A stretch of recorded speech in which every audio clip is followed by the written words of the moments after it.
We're grateful to have you with us for today's Fighting Hate from Home and press conference presenting ADL's 2020 Audit of Anti-Semitic Incidents.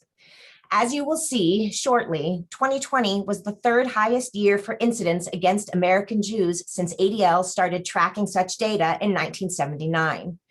The year was dramatically impacted by the spread of COVID-19, which led in some cases to Jews and other minorities being blamed or scapegoated for spreading the virus. Joining us on today's call to further explain are ADL CEO and National Director Jonathan Greenblatt, DC Attorney General and President of the National Association of Attorney Generals, Karl Racine, Vice President of the Center on Extremism, Oren Segal, and Director of Community Affairs for ADL's New York, New Jersey region, Rachel Grinspan.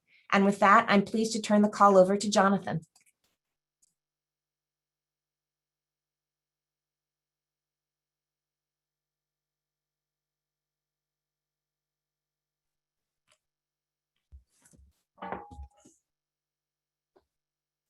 Thank you, Deb, very much for that introduction. I appreciate it. And welcome to everyone who's joining us today. As I hope you all know, our mission at ADL is to stop the defamation of the Jewish people and to secure justice and fair treatment to all.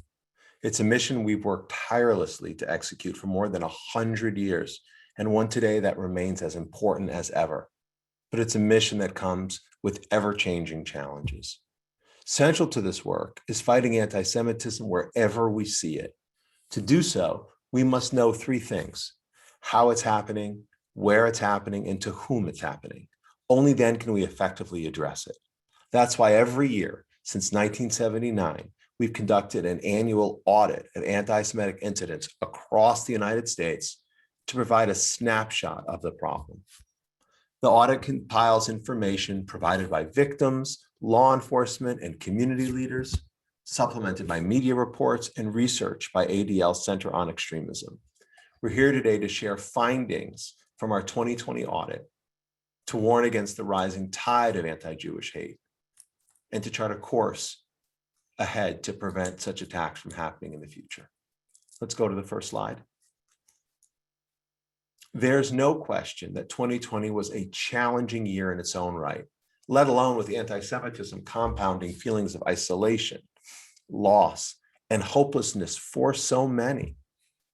Look, with tens of thousands of lives lost, hundreds of thousands of businesses closed, millions of jobs lost, the pandemic truly changed life as we knew it, with new restrictions keeping us physically separated from one another for the largest part of 2020. But this didn't stop hate. It merely reshaped it. Despite the shift in daily interactions, despite the fact that people were shut in their homes, despite the fact that we were quarantined across the country, 2020 saw the third highest number of anti-Semitic incidents we've ever recorded at ADL, with an average of more than 5 such acts per day for every day of the year. We also found a 10% increase in reported anti-Semitic harassment. Not only are these numbers extremely troubling, but they also reveal that anti-Semites are elusive, and that anti-Jewish hate, while it's often thought of as the oldest hatred, it is really the most persistent virus because it adapts and it mutates and it finds new vulnerabilities to exploit for spreading its toxins. As a result, we're now seeing anti-Semitism propagated in new mediums and taking place at a scale that was once unimaginable just a few years ago. Let's go to the next slide. Take Zoom bombing, for instance. I think we all know that as businesses and schools and institutions all shut down in the first quarter of last year, video conferences became a permanent part of our lives, if you will. And yet they also emerged as a new avenue for extremists to exploit, for bullies to utilize, for bigots to take advantage of, to hijack conversations and spew extremism. Zoom was a word no one really thought about, a little over a year ago. And yet what we've seen, again, in the last year is the emergence of Zoom bombing, the act, again, of penetrating public or private conversations to infest them with hatred. Anti-Semitic incidents at Jewish institutions rose a stunning 40% compared to 2019, in large part due to the rise of Zoom bombing on digital platforms. While safety measures have drastically improved over the past year to prevent such attacks as a result of some technical fixes by Zoom, as well as a more informed user base, more still is needed to safeguard communities simply looking to convene safely and to do so in peace. Anti-Semitism has no place in our society, but especially not in our schools or communities, whether they're congregating in the real world or coming together online. Unfortunately, the rise of anti-Semitic incidents across new channels doesn't mean more traditional forms are disappearing. In 2020, we tracked a 10% increase in vandalism, most of which involved swastikas. And all anti-Semitic incidents at schools were still alarmingly high at the beginning of the year before the transition to remote learning began. We also watched as baseless and dangerous conspiracy theories circling the web, blaming Jews for the coronavirus took hold. Some accusing Jews or the Jewish people or the Jewish state of inventing COVID-19, bioengineering it, if you will. Others claiming that Jews were singularly spreading the virus. Others again insisting that the Jewish people or the Jewish state were somehow profiting off of the vaccines. All of it was ugly, derived from longstanding Jewish tropes and deeply problematic. And so while we moved to this virtual world and it exposed new vulnerabilities, there were some silver linings. It's impossible to separate our new virtual reality from the fact that we saw nearly a 20% drop in assaults, and thankfully not a single fatality in 2020 after multiple murders in 2019. To that, I'd be remiss if I didn't acknowledge that today is the 2-year anniversary of the shooting in Poway, California, a suburb of San Diego, when a white supremacist on the last day of Passover burst into a Chabad congregation, shot and killed Lori Gilbert Kay, and wounded several others, including the rabbi. And just last week, we know the murderer of Sarah Halimi in Paris escaped any accountability for his heinous crime due to an inexplicable ruling by the French courts. And so even as we reflect on the current state of anti-Semitism in this country, it's important to remember all the victims of anti-Jewish hate. Now, the attack on Poway was just one of many mass shootings we've seen in recent years, motivated by the white supremacist conspiracy theory known as the, quote, Great Replacement, and representative of the growing normalization and embrace of hate, including among some prominent members of the media. While the absence of similarly deadly incidents in 2020 is encouraging, we can't and we will not let our guard down, as we saw during the recent insurrection at our nation's capital on January the 6th, where anti-Semitic slogans and racist symbols were omnipresent as those militants marauded through our capital, committing the worst domestic act of terror since the bombing in Oklahoma City. The extremist threat in this country remains high, and with it, the threat of violent anti-Semitic attacks. Can we go to the next slide, please? Anti-Semitic incidents in 2020 were reported in all but 3 states, as well as the District of Columbia. The majority of these took place in just 5 states: New York, New Jersey, California, Florida, and Pennsylvania. Not coincidentally, these are the states with the largest Jewish populations in the country. The truth is, no decline in any particular incident can obscure the troubling rise of anti-Semitism across this country. And disturbingly, 2020 joins 2019, 2018, and 2017 as 4 of the 5 worst years we've seen in the history of our audit. The year-to-year changes are relative, but the trend is clear. We must act boldly now to speak out against anti-Semitism, call out problematic and dangerous rhetoric when we hear it, no matter who it's generated from: political leaders on either side of the aisle, community figures, public celebrities, It simply doesn't matter. You got to stand up and speak out when it happens. And of course, enact new policies to ensure we're telling a different story next year. This will be especially important as the pandemic wanes and the world opens up and people are spending more time together. Let's turn off the slides if we could. While our audit targets, and focuses on incidents that are targeting and victimizing Jews in the Jewish community, we see the rising tide of hate against many other communities in our country as well.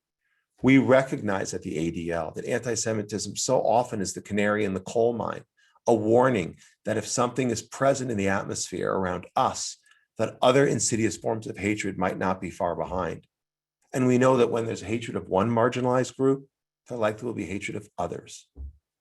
I mean, think about it. Even against the backdrop of limited social engagement due to the pandemic, hate found a way to fester, to threaten, and to spread last year. We saw, of course, the rise of anti-Asian hate, where AAPI community was victimized time and again. The ugly open wound of racism against the Black community continued to fester.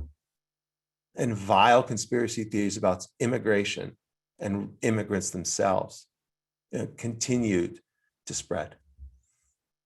For all those reasons, the evidence points to 2021 as a vital inflection point in our efforts to combat hate. This is our opportunity to turn the tide, but that won't happen on its own. We've got to act together. This means leaders at all levels, in both the private sector, in public service, and in civil society, need to stand up for what's right. And it's not about politics. This is about basic principles of decency, humanity, and respect for one another. Indeed, we've got to act together. And when doing so, I believe we can come together and bring the tools necessary to ensure anti-Semitism and all forms of hate are rooted out of our society. Thank you so much. Now it's my privilege to turn the conversation over to my friend and Washington, D.C. Attorney General, Karl Racine. Karl.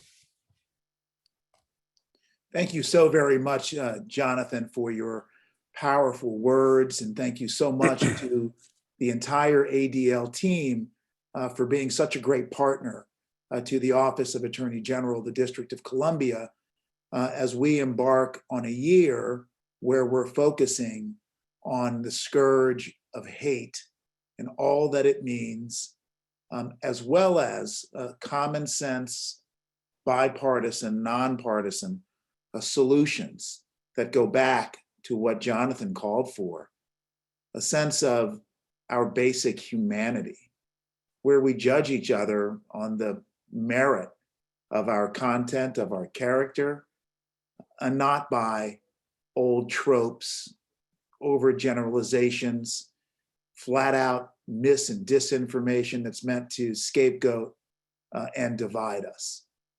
What we found in our year during this presidential initiative, where we're focused on combating hate, is that, as Jonathan made clear, America still has a hate problem. And we've seen so many alarming examples of that everywhere.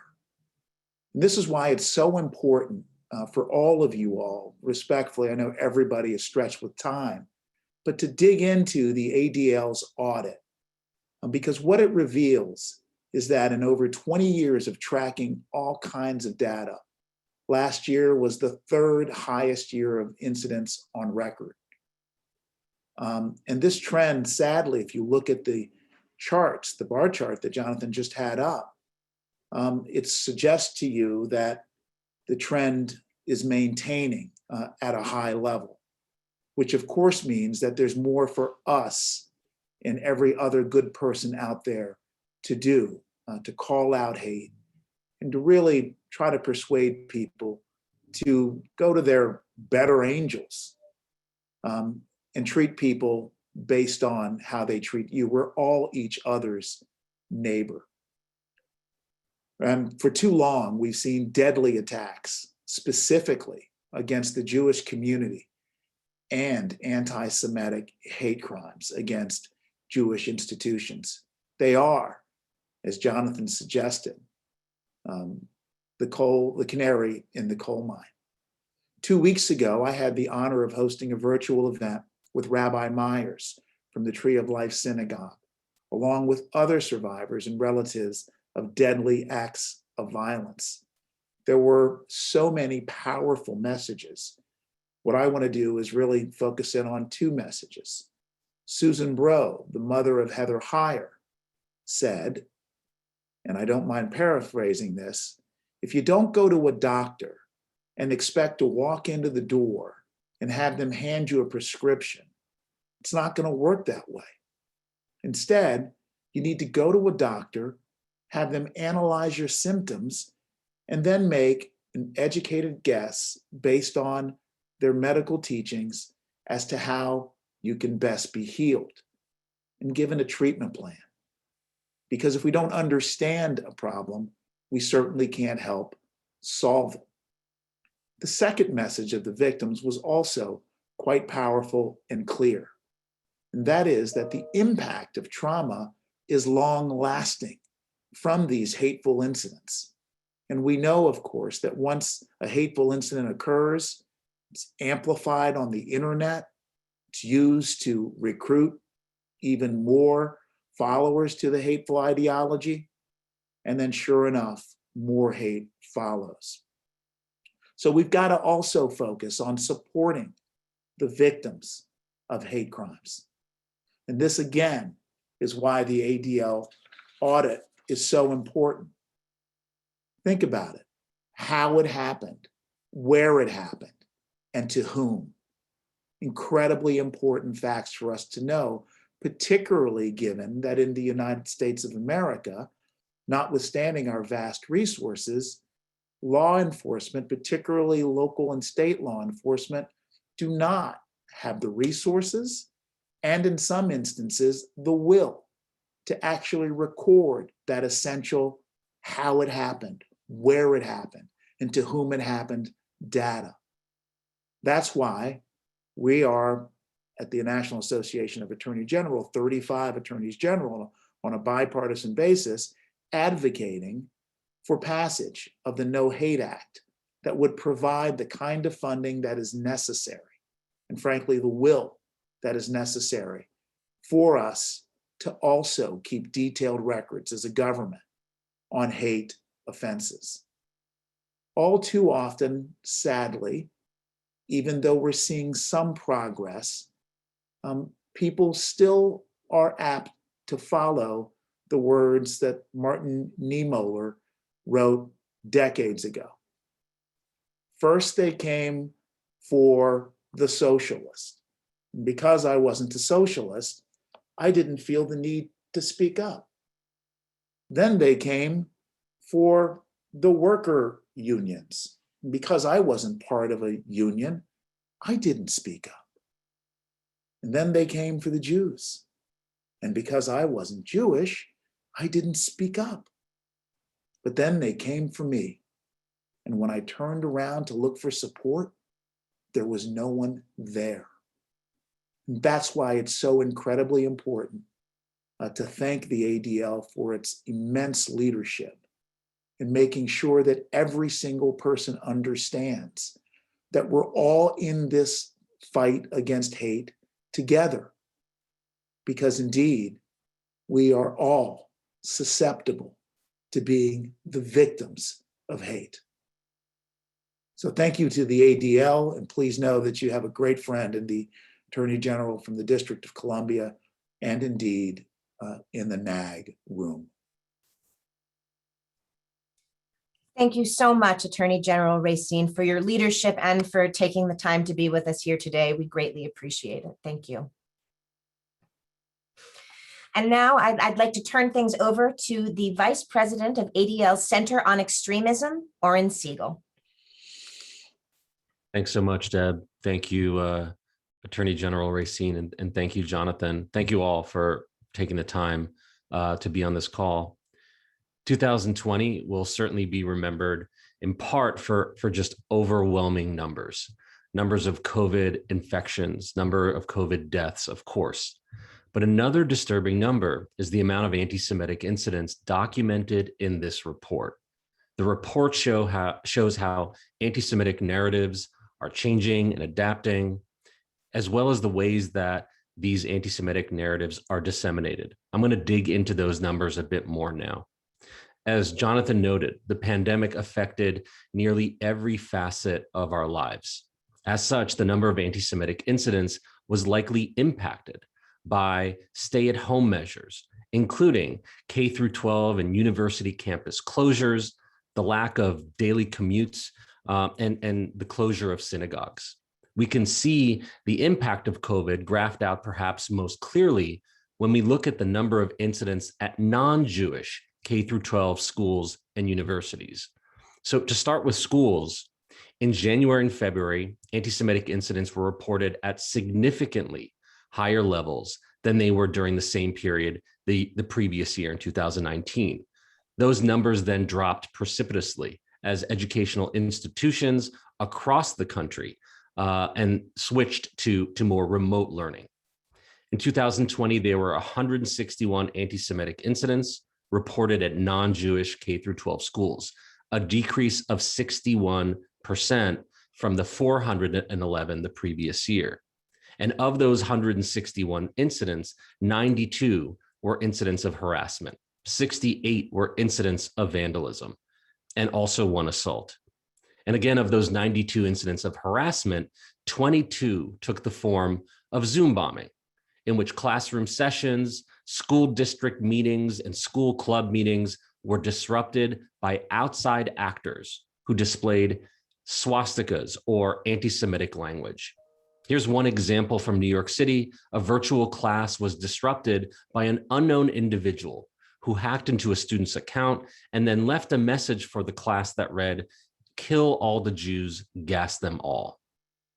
We expect that as campus life returns to normal and the rates of anti-Semitic incidents in those locations will likely revert back to something closer to the numbers we have seen in previous years. And as with K through 12 schools, the distribution of campus incidents throughout the year also shows the impact that COVID appears to have. Next slide, please. Before the COVID lockdowns began, we were on track for an elevated number of incidents in 2020. After the dramatic decline in the second quarter of 2020, incidents remained at a low level for the rest of the year. So there were 128 anti-Semitic incidents on American college and university campuses, a decrease of 32% from the previous year. Approximately 22% of those incidents on campus were related to the distribution of anti-Semitic white supremacist propaganda by groups and individuals. Approximately 24% of the campus incident involved anti-Semitic references to either Israel or Zionism. Next slide, please. The dramatic increase in the use of remote video conferencing during the pandemic, the same platform we are using now to communicate the findings of this report, gave rise to a new manifestation of anti-Semitism: the disruption of video conferences and webinars with anti-Semitic rhetoric and images. Sometimes perpetrators of those Zoom bombings were hardcore anti-Semites or white supremacists, but other Zoom bombing incidents appear to have been conducted by individuals without any history of virulent anti-Semitism. There's evidence that some of those Zoom bombings were coordinated online, while others were clearly opportunistic in nature. Now, anti-Semitic Zoom bombings occurred at least 196 times in 2020, and at least 114 targeted online prayer or Shabbat services, Torah study sessions, or Jewish school events. Next slide, please.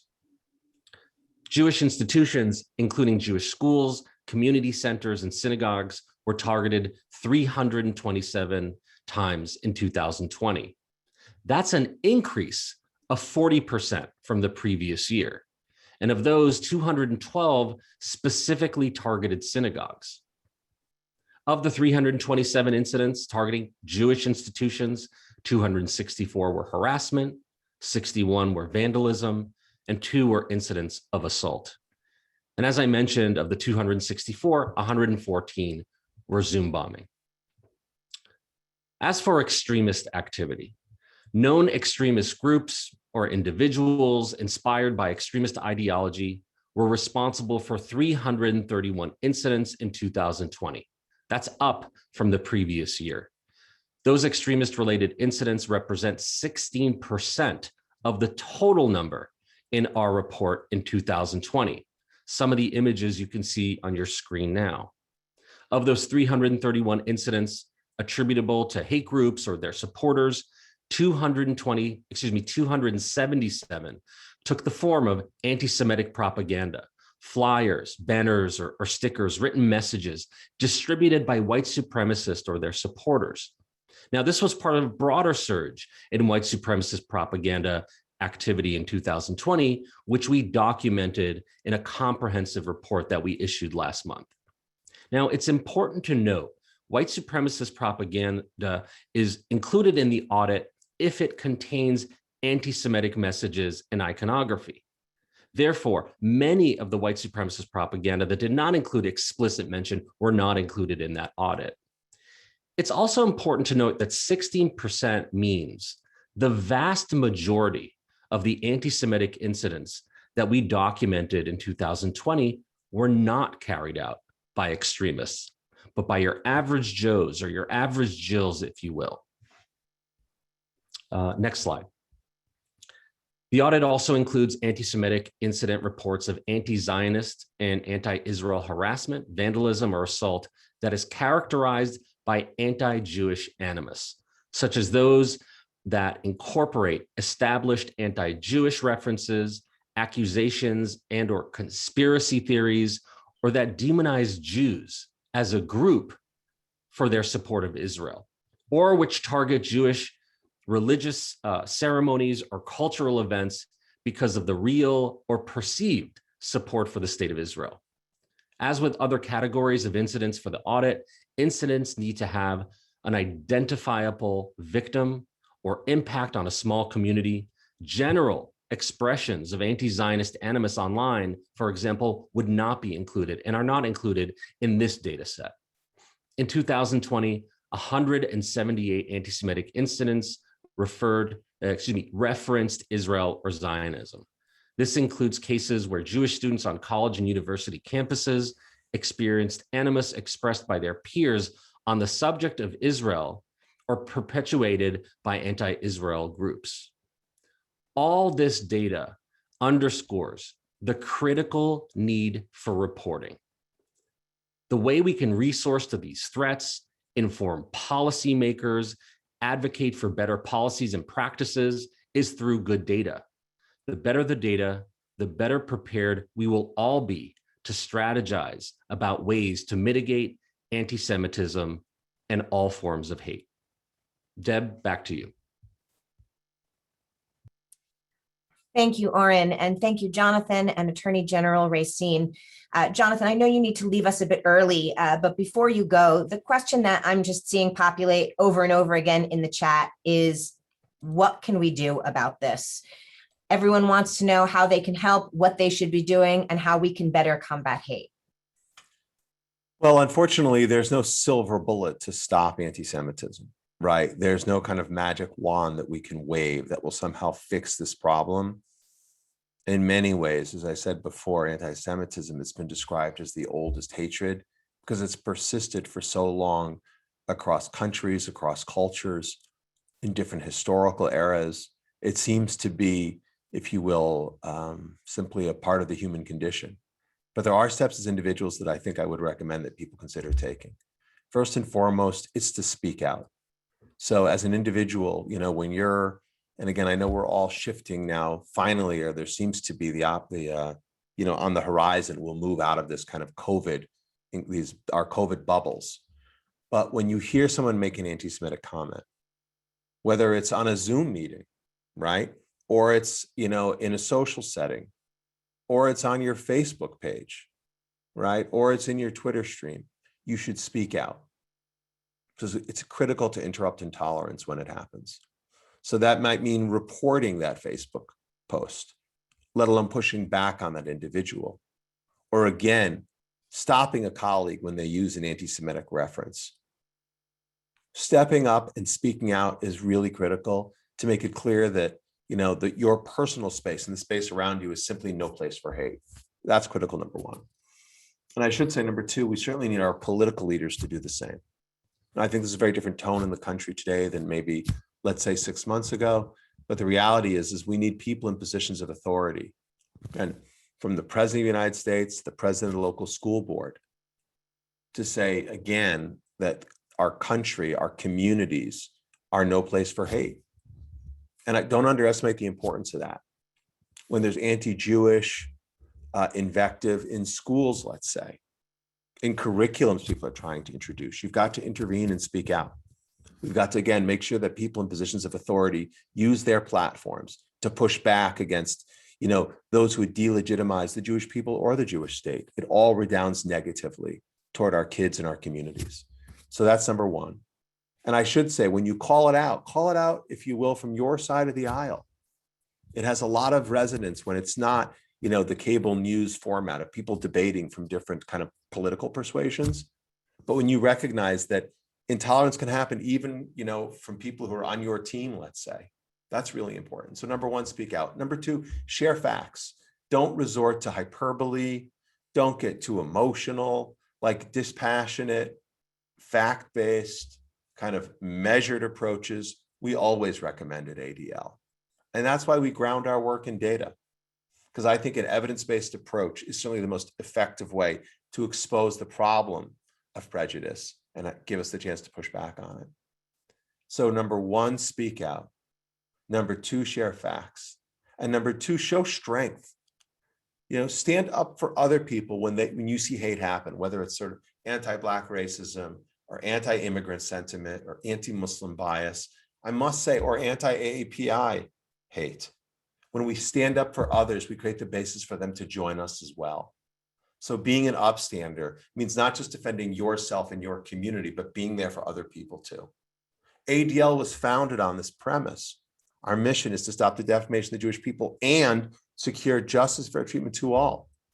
That means America won't be safe for our Jews unless it's safe for all its people. So I think we are obligated as a Jewish community. We are mandated as an organization to make common cause with others and to enlist them in our cause, not through our words, but through our deeds, what we actually get done. So speak up, share facts, show strength. That would be my recommendation. Thank you so much, Jonathan. I know you need to leave a bit early I do. today, so thank you so much for your participation today. And for the folks who are asking in the chat, we will be sending around a recording of this call. That said, we're far from done, and we're going to turn for a little bit more of an on-the-ground representation of what this audit looks like. And I'd like to invite from our New York, New Jersey region, Rachel Grinspan. Thanks, Deb. From a regional perspective, I think it's important that we look at this data to show what it looks like from a state perspective and what is happening on the ground. In a minute, I'll discuss both the breakdown of what we're seeing in New York and New Jersey.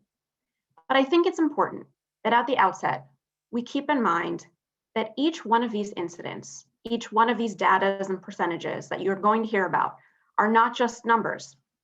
They affect people. They affect individuals. They affect families, congregations, and communities. They are not just statistics. They have people attached to them. And I think it's very important that we keep that in mind as we go through these numbers.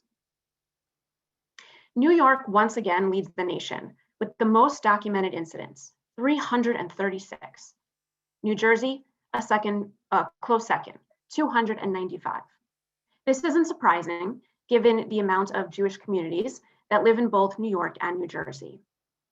While it's unclear exactly how much of an impact COVID-19 has had on the numbers for both New York and New Jersey, what is clear is that despite a global pandemic, despite social distancing, despite physical separation, anti-Semitism continued in public spaces, in schools, at homes, online, and in person.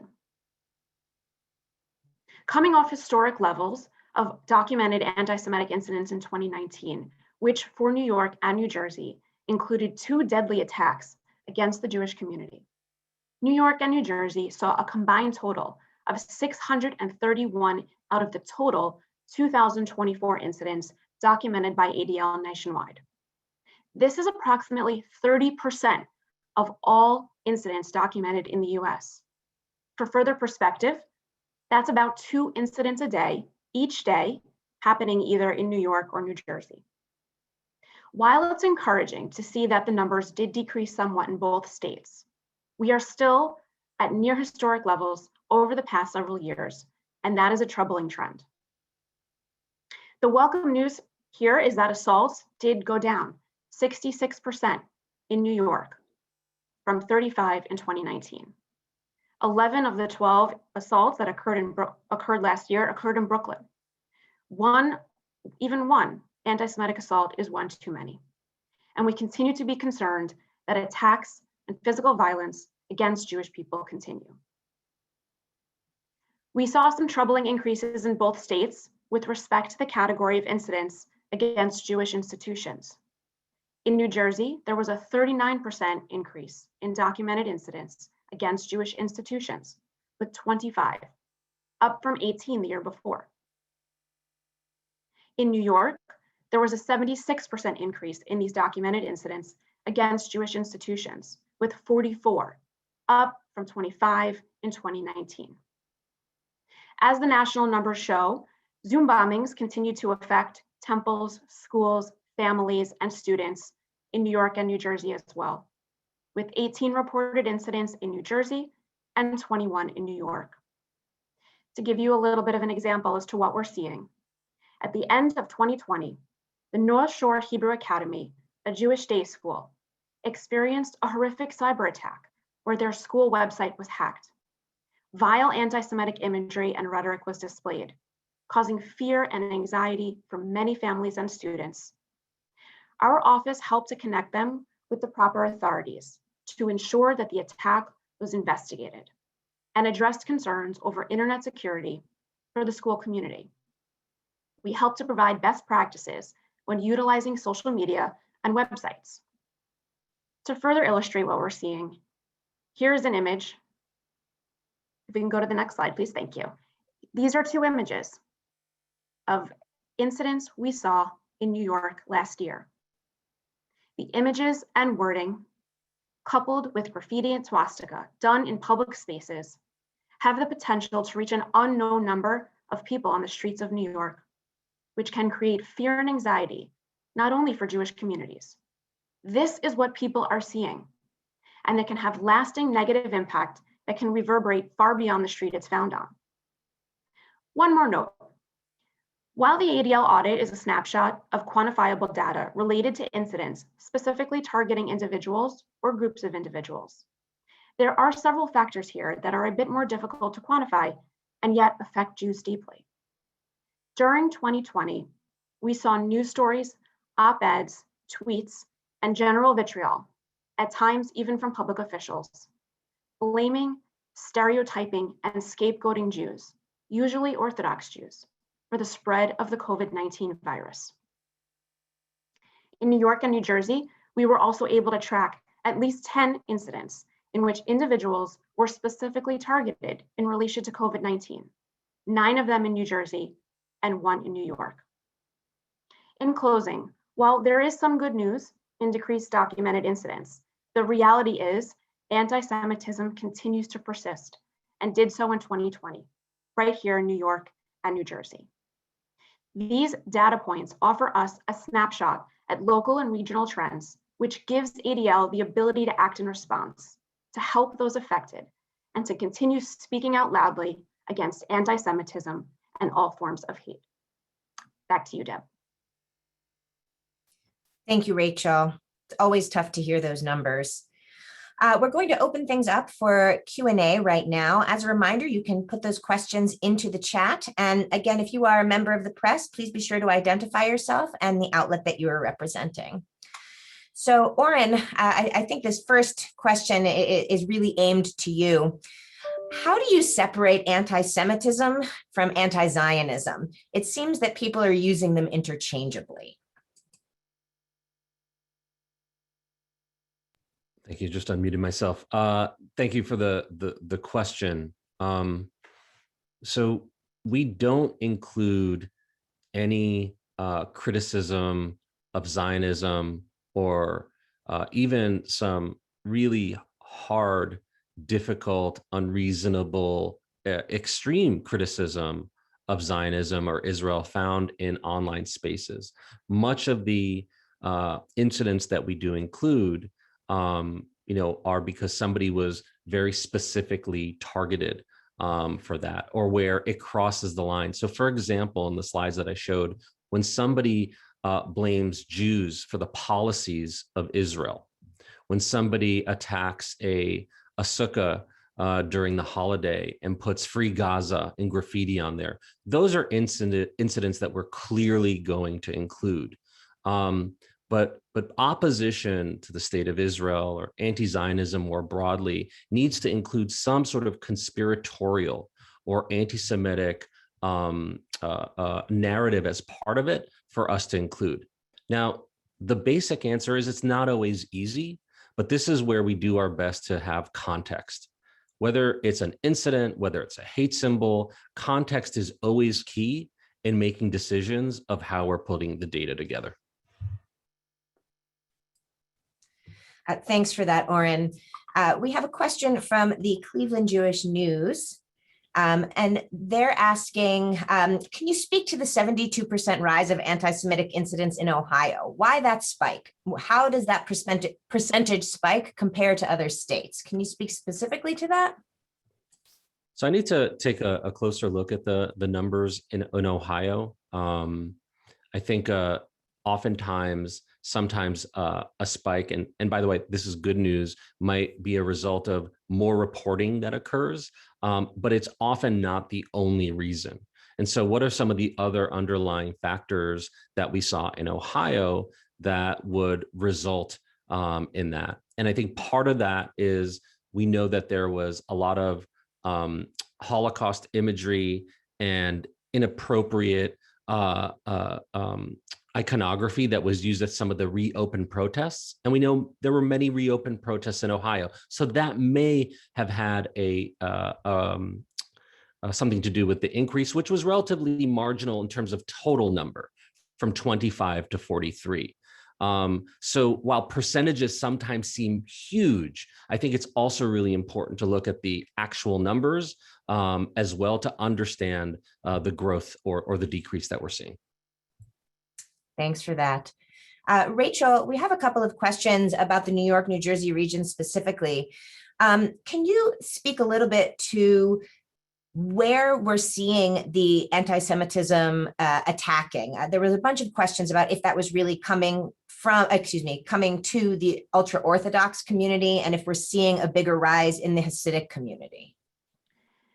So we do not track based upon different denominations in terms of within the Jewish community, what part of the spectrum individuals practice on. However, we have noted based on geographic documentation that there are certain increases that do correlate or at least show some sort of a tracking where certain communities tend to reside. So for example, in New Jersey, there were higher increases in Ocean County, which does have a larger increase of communities of more religious and Orthodox communities. Thank you, Rachel. We've gotten a bunch of questions from college students, and I have to say, I'm so glad to see that there are college students who are tuning in here. So this person asks, as a college student interested in going into this field, it's a tough field to go into, how do you cope with exposing yourself to such emotionally taxing stuff every day? I mean, the images alone are just disturbing. Yeah, I'd like to take that first, if that's okay, Rachel. First of all, thank you for the question. I feel like it's an important question for people to ask, those who are in the field of combating extremism more perhaps than they're used to. And I think what we've seen during this pandemic is that sort of mindfulness and outreach to see how people are coping is more important than ever. I will say personally, as somebody who works with an incredible team of analysts and investigators and fellows who are spending every waking hour, it seems, in the underbelly of social media and tracking not only anti-Semitism, but bigotry of all kinds, extremism of all kinds. That having colleagues that you can speak to, relate with, share stories, maybe a sense of humor about this sometimes is really critical to being able to keep on. And secondly, I will just say, you find a mission-driven organization like ADL. I mean, we all sort of know what we got into when we signed up for this. And at the end of the day, as terrible as the day-to-day can be, we know that the impacts that we have at the end of the day, helping those who report anti-Semitic incidents to us and help them resolve that issue, being a listening ear for them, that all actually makes a difference in pushing back against that hatred. And frankly, that outweighs some of the difficulty in the subject matter. Thank you for that, Oren. I think we're all a little in awe of what you see on a daily basis and what your team does. It's quite something. I don't think I could do it. Rachel, I'm wondering if we can get from you perhaps a sense of what's happening on a local level in terms of partnerships. Like, what kind of partnerships are you forming in the community that are helping to further our work, not only fighting anti-Semitism, but also fighting hate? Who are our allies? How do you work that? That's a great question. I think it's really important, as this has been talked about. Jonathan mentioned AG Racine in terms of joining together. So from a regional perspective, when we talk about calling out hate, we talk about calling out hate of all kinds. So we have been very active in ensuring that we're also making sure to elevate what's happening with the AAPI community and working together with our allies there to be supportive and have an opportunity to ensure that the proper information is being put out there to show that we are supportive and will not stand for any kind of hate, whether that be against the AAPI community, whether that is anti-Black rhetoric, whether that is anti-immigrant rhetoric as well.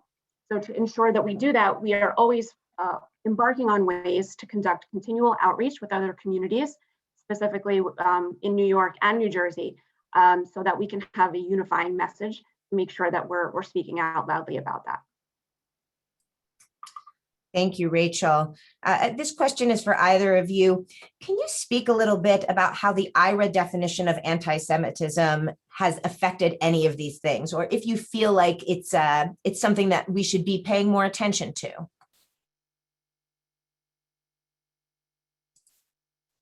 Oren? Sorry, I hit video rather than audio.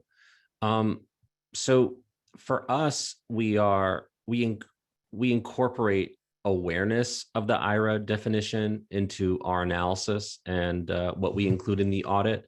But we have a criteria that is not inconsistent that we've been doing since 1979. So that definition is helpful as a guide, and a lot of the usage of that is for sort of understanding the broader concepts of anti-Semitism. A lot of what we're doing is also looking at who is targeted.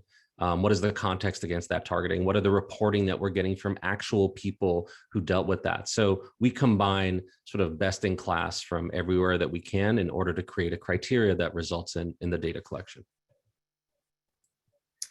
Thank you for that. We've received a variety of questions about how we do collect the data.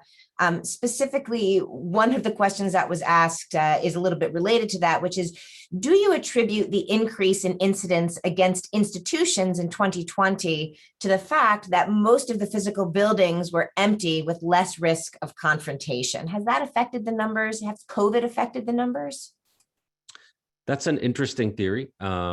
I think that is possible. I think another reason we saw an increase against institutions was that institutions carried on even during the pandemic in a virtual space through webinars, through various online communication.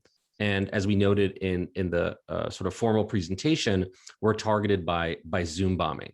And so when you add the number of Zoom bombing that occurred and sort of this new technique that anti-Semites and others sort of evolved with, if you will, I think that's more of why we saw an increase in institutions as opposed to the fact that they were empty. Thank you for that. Is there anything else that you would flag in terms of how we collect our data? You certainly mentioned that a lot of these crimes are not reported. What do we do? How do we encourage people to report these incidents? I can take that one. Great, thank you, Rachel. So the most and best way that we would encourage everyone to report incidents is through our website. And if you go to adl.org/report-incident, you will find the ability to fill out a form that will give you an opportunity to share what you may have experienced, whether you are a witness or a victim of a potential bias or discriminatory incident. It will give us an opportunity to send it to the proper region where someone from our office will review it, and then we will follow up. And that is really the best way for us to be able to keep track of these pieces of information and to ensure that we've got the best data possible for our reporting and ensuring that our data drives policy. Thank you, Rachel.